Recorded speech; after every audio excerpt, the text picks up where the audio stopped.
Les bébés et les enfants ont été amenés à porter des bijoux à travers les siècles pour diverses raisons.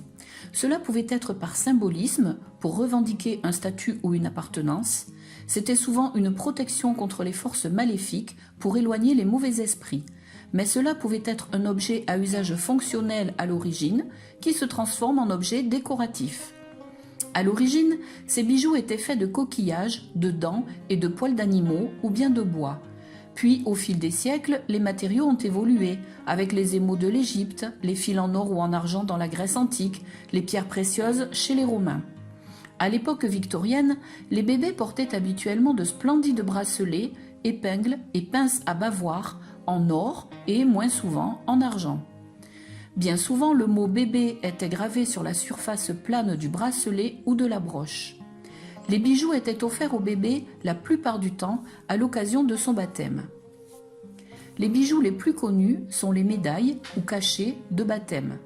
Ils étaient offerts par le parrain ou la marraine et étaient conservés toute la vie.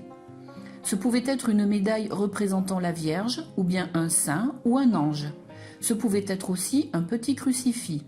Elles étaient en or, en argent ou en étain. C'est une coutume qui a persisté et qui existe encore de nos jours. Les médailles de berceau étaient aussi un cadeau très répandu, bien que moins connu. Elles pouvaient arborer une figure religieuse sacrée ou une image laïque.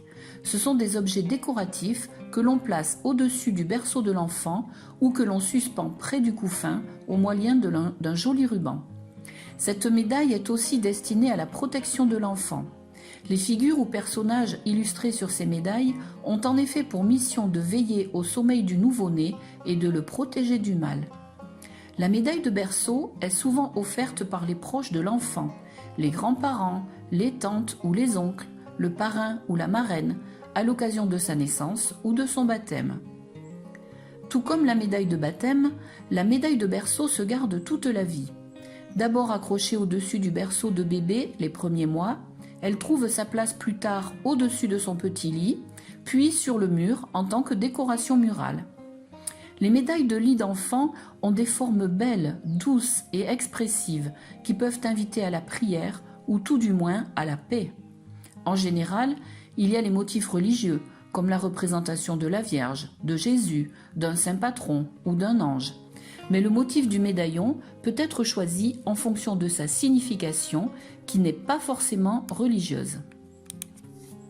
Elle se décline sous toutes les formes et matériaux, notamment en or ou en argent massif, en ivoire ou en bakélite, mais aussi en cuir ou en satin. Le choix de la matière est très important et significatif. Ces médailles, autrefois, étaient assez grandes et pouvaient mesurer entre 5 et 6 cm de diamètre. Les motifs étaient alors bien visibles. Puis, la taille a diminué pour suivre les tendances, la recherche de discrétion et de finesse. Elles font aujourd'hui environ 3 cm de diamètre, mais c'est un cadeau devenu bien plus rare que la médaille de baptême.